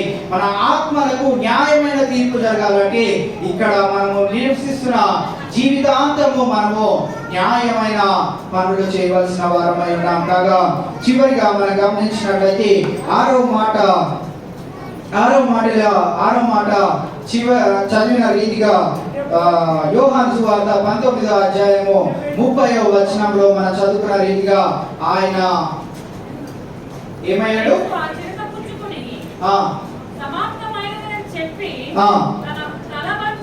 తల వంచి ఆత్మను అప్పగించెను. కాగా యేసుక్రీస్తు ప్రభువారు చివరిగా ఆయన చేసిన పని ఏంటి అంటే ఆయన ఆత్మను అప్పగించుకున్నాడు. మనకి ఒక మార్గాన్ని క్లియర్ కట్ గా ఆయన 33.5 సంవత్సరాలు ఆయన చూపెట్టి ఉన్నాడు. బాల్యపు దశలో ఎట్టి రీతిగా ఉండాలి, పుట్టినప్పుడు ఎట్టి రీతిగా ఉండాలి, బాల్యపు దశలో, యవన దశలో, తర్వాత మనకి బలం ఉన్నంత వరకు ఎలా ఉండాలి, ఏ పనులు చేయాలి, ఎవరి కొరకు చేయాలి, ఎవరి మహిమార్థమై మనం చేయాలి, ఎవరు మనకి తీర్పు తీరుస్తారు అనే విషయాలను అన్ని మనకు అర్థమయ్యే రీతిగా ఆయన చెప్పి ప్రాణము విడిచి రేపటి దినాన ఆయన సమాధి చేయడం మనము చూస్తా ఉన్నాం. అందుకే రేపటి దినాన్ని ఏమంటారు? సైలెంట్ సాటర్డే, మౌనపు శనివారం. దాన్ని కూడా హోలీ సాటర్డే అని కూడా అంటారు. కాగా మనము ఈ దినము వరకు ఎంత పరిశుద్ధంగా ఈ 40 దినాలు ఆచరించి ఉన్నామో రేపటి దినముతో 40వ దినము ముగించబడుతుంది. కావున రేపటి సాయంత్రం కూడా 7:30 గంటల నుంచి 8:30 గంటల వరకు ఈ సైలెంట్ సాటర్డే కూడా మనం ఆచరిస్తా ఉన్నాం. దాన్ని ఎలా ఆచరించాలి అంటే మనం వచ్చి గంట సేపు యేసుక్రీస్తు ప్రభువారు మనకు అనేకమైన అంశాలను జ్ఞాపకం చేశాడు, అనేకమైన విషయాలను ఈ దినము మనకు జ్ఞాపకం చేశాడు. వాటన్నిటిని నెమరవేసుకుంటూ మన జీవితాన్ని సరి చేసుకుంటూ వాటిని కడుక్కుంటూ మలినాలు ఏమైనా ఉంటే వాటన్నిటిని కడుక్కుంటూ సరి చేసుకుంటూ మనం ప్రార్థనాపూర్వకంగా ఆయన పునరుద్ధానములో మనము ప్రచురము చేయాలి. కాగా ఈ దినము ఆయన చివరి మాటగా 7వ మాటగా తండ్రికి ఆయన ఆత్మను అప్పగించుకొని ఆయన శరీరము ఎట్టి రీతిగా తెరగా మార్చబడి దానిని ఎట్టి రీతిగా జనులు చించి ఉన్నారో, ఆయన రక్తమును ఎట్టి రీతిగా చివరి రక్తపు పొట్టు వరకు వారు వచ్చే రీతిగా ఆయనను హింసించి ఉన్నారో, అది కేవలము ఆయన ఇష్టపూర్వకంగా నాకు కావాలి అని తండ్రి దగ్గర అడిగి రాలేదు, కానీ ఆయన బాధతో దుఃఖంతో ఈ లోకానికి మనిషి రూపంలో వచ్చి ఉన్నాడు. చివరి క్షణం వరకు తండ్రి యొక్క చిత్తాన్ని నెరవేర్చడానికి ఆయన ఈ భూలోకానికి వచ్చి ఉన్నాడు. అయితే ఈ దినము నేను శ్రమలు, బాధలు, ఇరుకులు, ఇబ్బందులు, వ్యాధి, బాధ, రోగాలు మనకేమైనా ఎదురవుతున్నప్పుడు అయ్యో అని మనం ఇంట్లో ఉన్నట్లయితే ఆయన దుఃఖపడతాడు. చివరి దినాన న్యాయమైన తీర్పు నీ కొరకు నా కొరకు ఆయన సిద్ధపరిచి ఉన్నాడు. ఈ మాటను జాగ్రత్తగా మీ దృష్టిలో ఉంచుకోండి. ఏదో ఒక దినాన నేను చచ్చిపోతాను కదా, ఇలాంటి గుడ్ ఫ్రైడేలు, ఈస్టర్లు, క్రిస్మస్లు లేకుంటే న్యూ ఇయర్లు వాటికి మన చర్చికి వెళ్తే చాలే అనుకొని ఇలాంటి ఫెస్టివల్ క్రిస్టియన్స్ ఏంటి పండగ క్రైస్తవులాగా మనం ఇక ముందు జీవించకుండా అనేక మార్గాన్ని చెప్తున్నాను. ఈ మాట అనేక మార్గాలు చెప్తున్నాను. మీరు విననొల్లక మీ ఇష్టానుసారమైన జీవితాన్ని మీరు జీవిస్తానంటే 7వ మాటలో ఆయన చెప్పిన రీతిగా న్యాయమైన తీర్పునే ఆయన జరిగిస్తాడు. మనం అన్యాయంగా ఉంటున్నాం కదా, ఆయన ఆజ్ఞలను పాటించట్లేదు కదా, మనకు కూడా ఏం చేస్తాడులే పాస్టర్ చూడట్లేదు కదా అని మనం అనుకున్నట్లయితే ఆయన కను దృష్టి ఎల్లవేళలా ఎవరిపైన ఉందట? రక్షింపబడిన తన కుమార్తెల పైన ఆయన కను దృష్టి ఉంది. కాగా జాగ్రత్తగా మన జీవితాన్ని ముందుకు కొనసాగిద్దాం. దేవుడు 7 మాటలను ఎంతో గొప్పగా పలికించి ఉన్నాడు. ఆయన ఈ దినము మనలందరినీ వాడుకొని ఆయన యొక్క ఇష్టపూర్వకముగా ఈ యొక్క శుభ శుక్రవారాన్ని జరిగించుకున్నాడు కనుక ఈ 7వ మాటను బట్టి కూడా దేవుడు ఎంతో మహిమ పొంది ఉంటాడని విశ్వసిస్తూ ఈ కొద్ది మాటలు మన వెంటిలో దేవుడు భద్రపరచుగాక. ఆమేన్.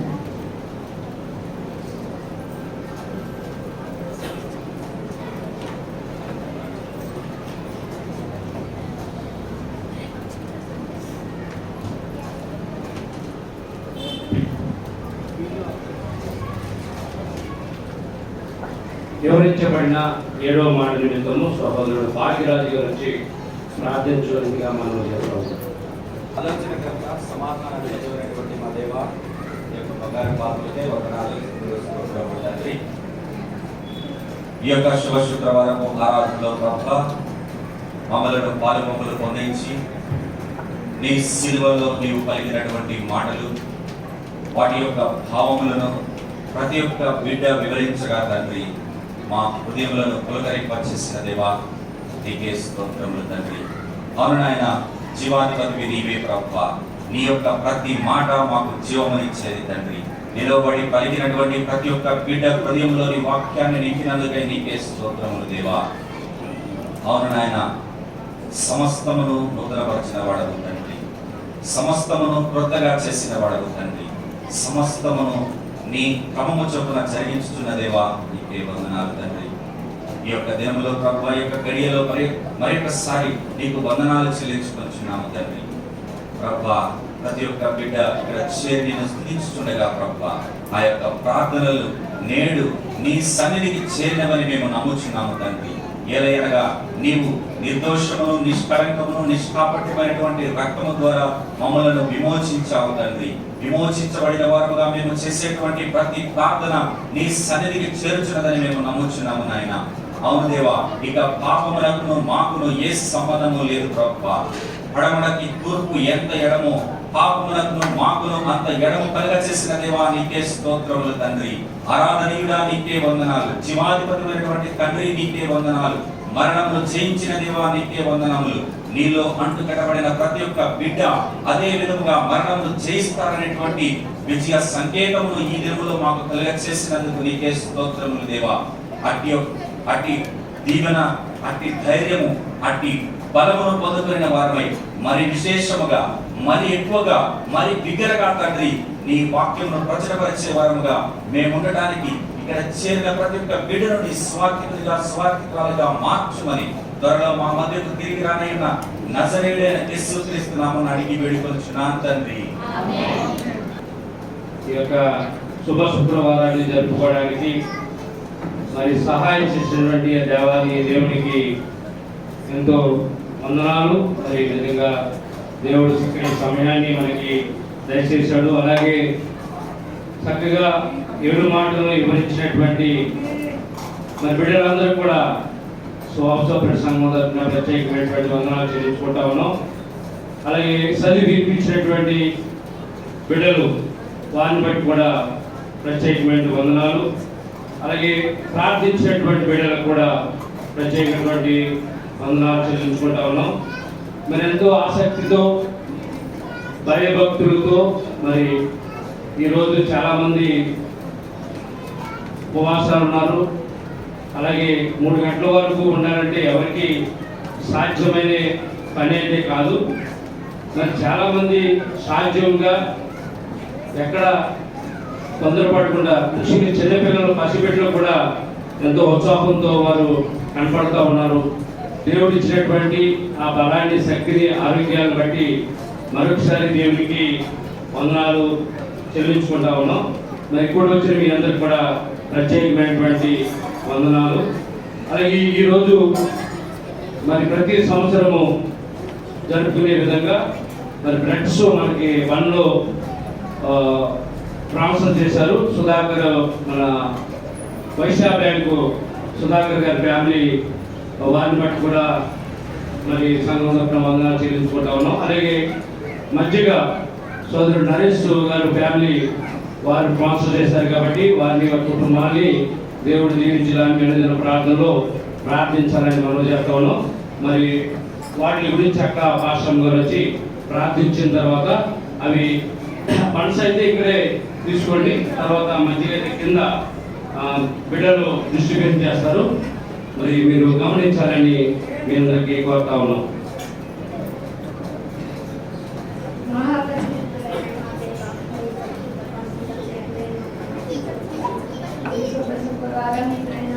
నీవు ఆశలు మీద కలిపిన 7 మాటలని ధ్యానించడానికి నేను మాకు వచ్చిన అవకాశం అనేక రీతిగా మాతో మాట్లాడావు.